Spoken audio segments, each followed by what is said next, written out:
నంది వంద 100 సంవత్సరాలు బతికిన లాభం లేదు. నంది రెండు సంవత్సరాలు బతకాలి గట్ల.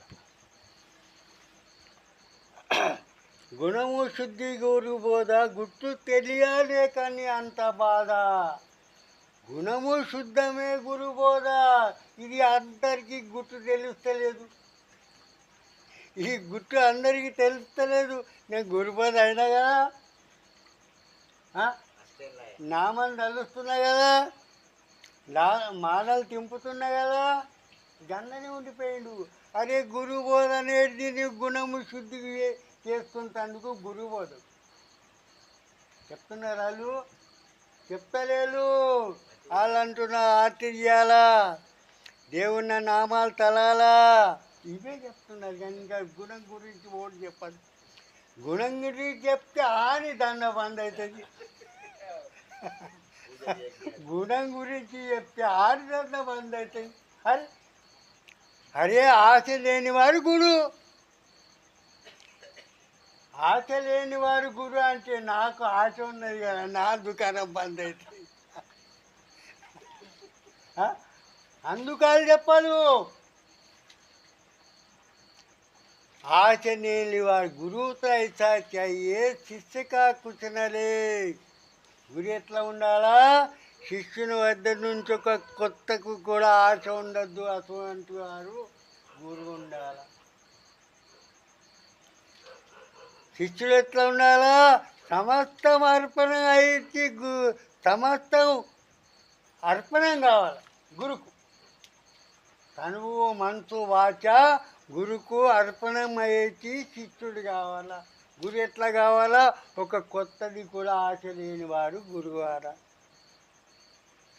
అప్పుడు ఏమన్నా ఇక రేపే వాళ్ళు గురువులు ఆ శిష్యుల ముందే బతకటి వాళ్ళు ఉన్నారు. ఇట్లా చెప్తే వాళ్ళు దుకాణం పని కావాలి. అందుకు బాగా ప్రపంచంలో వెళ్తే బాగా ఈ భేదాలు ఉన్నాయి, కానీ పరమార్థంలో కూడా బాగా భేదాలు ఉన్నాయి. ఒక్కోళ్ళ సిద్ధాంతం ఒక తీరు లేదు, ఒక్కోళ్ళ అంకం ఎక్కువ తీరు లేదు, ఒక్కోళ్ళ విచారం ఒక తీరు లేదు. ఎన్నో భేదాలు ఉన్నాయి. అందుకు మన సత్సంగాలు చేస్తేనే ఇవన్నీ భేదాలన్నీ మనకు గుర్తులైతే సత్సంగాలు ముఖ్యం ఉన్నాయి. గురు గురు అంటావు, బోధ అయితేనంటావు. నేను గురి అయినా కదా, బోధ తీసుకున్నా కదా, గురి అయినా కదా. గురువు గురు అంటావు, బోధ అయితేనంటావు. చదువురు వచనాలు హృదయంలో నిలవంది. గురు బోధ ఏమి గురు ఏం చెప్తున్నాడు అటు నువ్వు చూపేలేదు. గురు చెప్పిన విధంగా నీ స్వభావమే లేదు, గుణమే లేదు, ఆచరణమే లేదు. ఎట్లా నీ కళ్యాణం కావాలి కాదు. అందుకు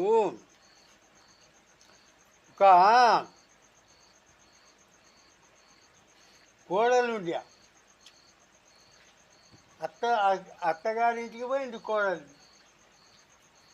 అయితే ఒక సాధు మహారాజు బిచ్చం అడగతానికి వచ్చిండు. ఆ కోడలి ఆకిలి నూరుకుండా అలికి వేసింది, ఆకిలి నూరుకుండా చేరింది. అయితే ఒక సాధు మహారాజు వచ్చిండు, దీక్షాందేవి అనుకుంటూ వచ్చిండు. అయితే ఆ కోడలికి ఏమంటున్నది ఆ సాధు, అమ్మ అమ్మ నీ భయం ఎంత ఉన్నది అంటున్నాడు. ఆ కోడలికి అంటున్నాడు ఆ సాధు, నీ భయం ఎంత ఉన్నది. అది ఆ కోడలు అంటున్నది, నాది 10 ఏళ్ళు.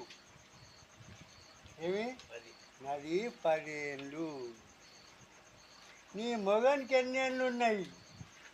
నా మొగనికి 5 ఏళ్ళు. మీ అత్తకి ఎన్ని ఏళ్ళు ఉన్నాయి? మా అత్తకు 2 ఏళ్ళు. మీ మామకి ఎన్ని ఏళ్ళు ఉన్నాయి? మా మామ పుట్టలేదు.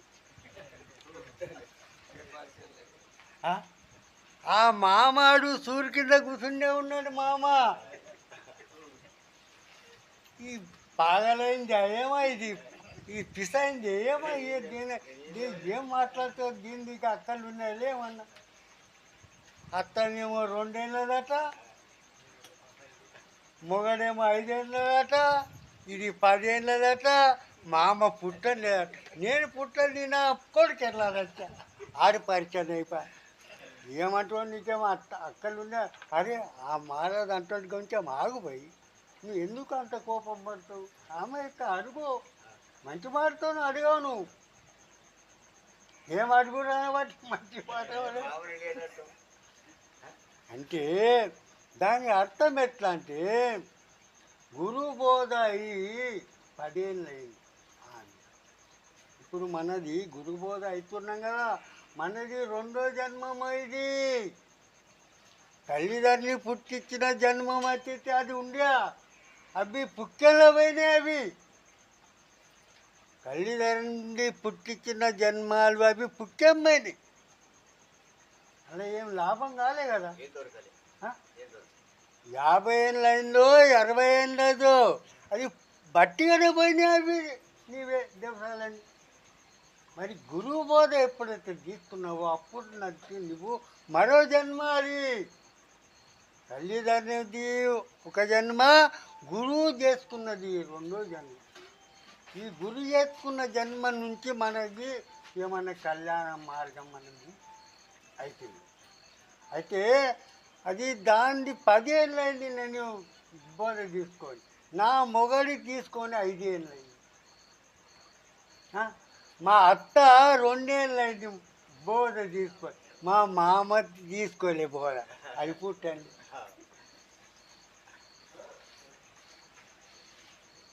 అంటే మనకు తల్లిదండ్రులు పుట్టిన దానికి మతలబు లేదు. మనం ఎప్పుడైతే గురి చేసుకుంటున్నామో అప్పుడు మన కళ్యాణ మార్గంది బంధనాలన్నీ దూరం చేసేది మార్గం మనము పట్టుకున్నామో దాంతో మన కళ్యాణ మార్గం ఉన్నది.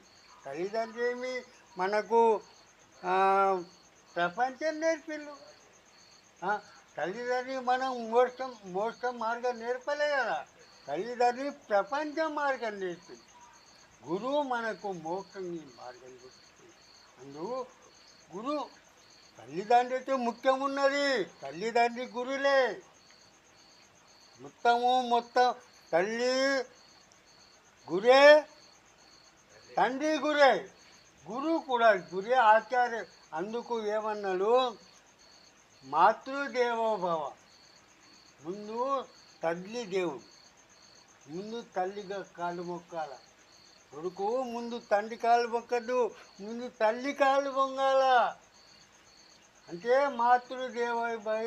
తల్లికి మొదటి స్థానం ఉన్నది, 2వ స్థానము తండ్రికి, 3వ స్థానము గురుకు, 4వ స్థానము అతిథి. అంటే మనకు వాళ్ళకి చెప్పి రాళ్ళు, మన ఇంటికి చెప్పి రాళ్ళు అతిథి వాళ్ళది. ఈ 4 గురువులు, 4 వాళ్ళది మనం సేవలు చేస్తే మన కళ్యాణం ఉంది.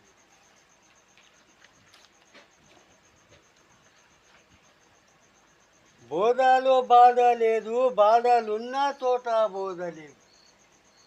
బోధల బాధ లేదు, మరి ఆడ బాధ ఉన్నది, ఆడ బోధ లేదు. బోధ ఉన్న జాల బాధ లేదు, బాధ ఉన్న జాల బోధ లేదు. బోధ బాధ 2 ఏకము కాకుండా, బాధ బోధ 2 ఒక్కటి కావు. బాధ ఉన్న జాల బోధ లేదు, బోధ ఉన్న జాల బాధ లేదు. బాధ బోధ 2 ఒక్కటి కాదే కావు.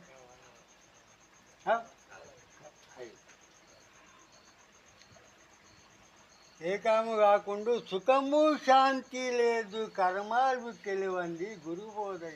అంతే, సుఖము శాంతి కావాలంటే మన కర్మాల్ని శుద్ధి చేయాలి. మన గుణము, ఆచరణము, స్వభావం వీటిని మనం శుద్ధి చేసుకుంటేనే మన కళ్యాణం ఉన్నది.